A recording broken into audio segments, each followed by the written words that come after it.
Hey guys, my name's Sreekar and this is James, and welcome to our channel Shop Don't Stop, where we're going to be doing things around the shop and filming them for you guys to watch.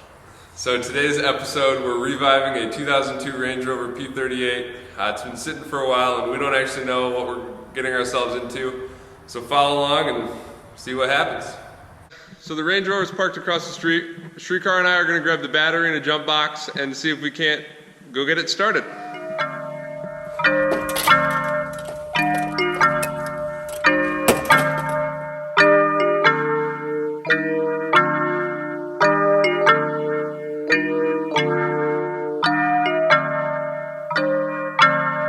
My family has owned this Range Rover since 2014.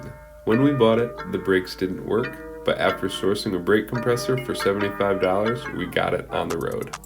We've had a few good years with it, but the Range Rover proved to be not super reliable and parts got expensive. Sreekar and I have decided though it's time for a revival and are willing to put our time and resources into it to get it back to its former glory. We believe this car deserves to be on the road with its superior ride quality and capability, and that is where this story begins.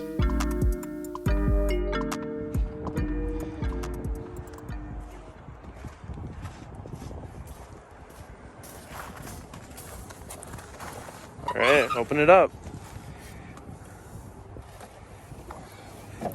Dude! Ooh, it is not looking good. So I think we parked this thing back up a couple summers ago, and so it looks like some mice have gotten in here and torn up this shield and made a little mess. Well, it's a little bigger of a job than we expected, huh? I guess so. Look at all this. Oh my goodness. Well, I guess we'll clean it up a little and try to throw a battery in, see if it starts up. Yeah, this thing might be shot. Guess there's only one way to find out how much we can revive. They chewed through these wires, so we're gonna have to redo the wiring to the lights up here. Is that the blinker light wiring? It's the blinker light, yeah. Ooh. It's a walnut or something.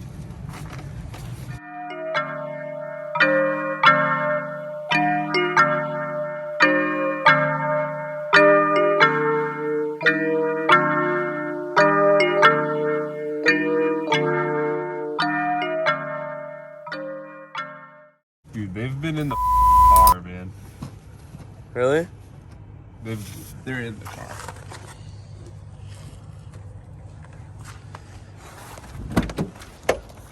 I bet they're in this glove box.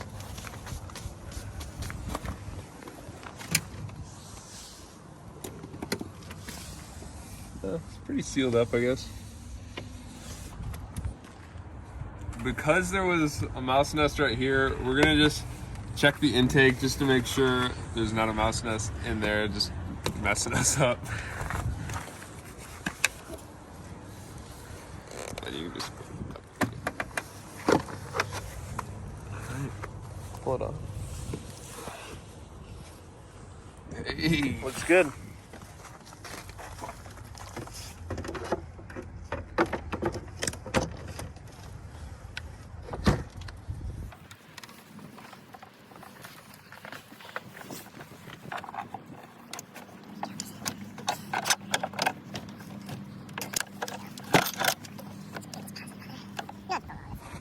Alright, so first before we start it, we already got the battery in. We want to check the oil level just to make sure the car's got oil and, because we don't want any cylinders to explode.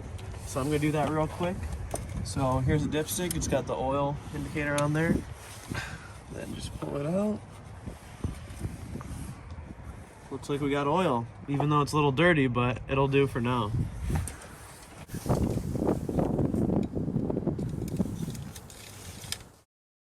Alright, so I turned the key, just give it a few seconds for the fuel pump to prime up and get everything going since it's been sitting for a while. And looks like we got enough fuel to see if this thing's gonna start up. Alright, ready? Yep. Just a little dash. Alright, let's go! So Sreekar turned it over, got it running. We've been letting it idle for a couple minutes. and we just packed up all our gear that we thought we were gonna need. Started right up. It's idling pretty good right now. So we're just gonna close it up, and Sreekar's gonna follow me back to the shop. Hopefully I don't stall.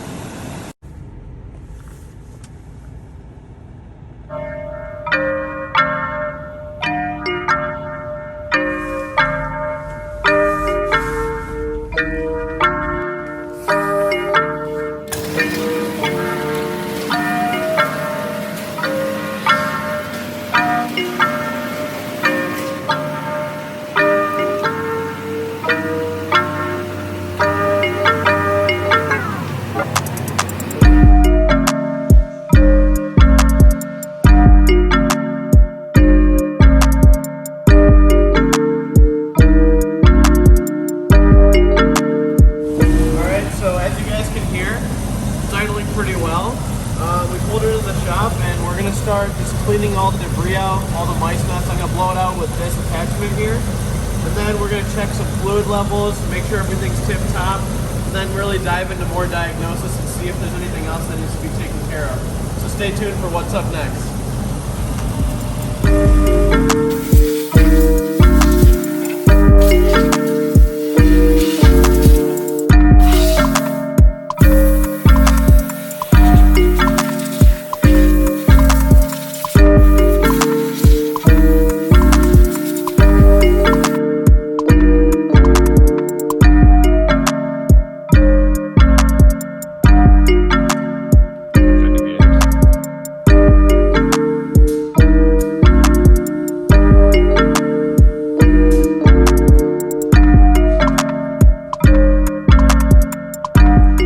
So after letting the car idle for a little bit, we see that just the SRS and ABS lights are on.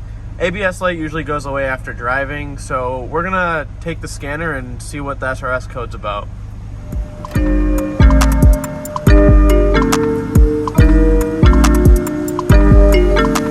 Alright, so I grabbed the Autel MaxiCheck scanner, about to go plug it into the OBD port.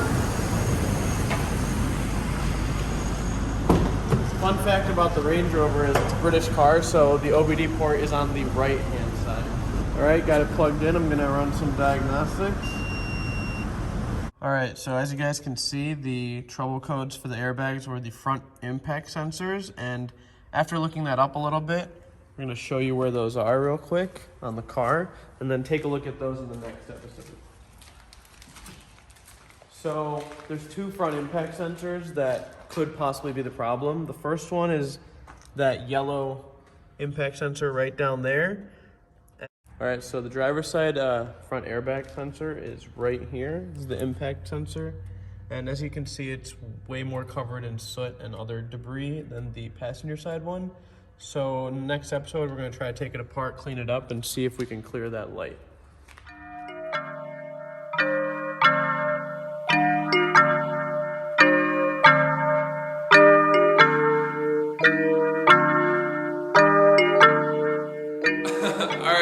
In today's video, we were able to get the Range Rover running, but we found some trouble under the hood.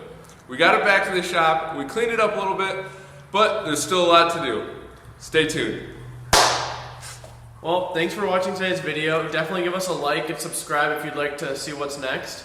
And if you have any comments on anything regarding the airbag sensor, or if you just have any comments on any video ideas, definitely let us know down below. And always remember, shop don't stop. Shop don't stop. Thanks for watching.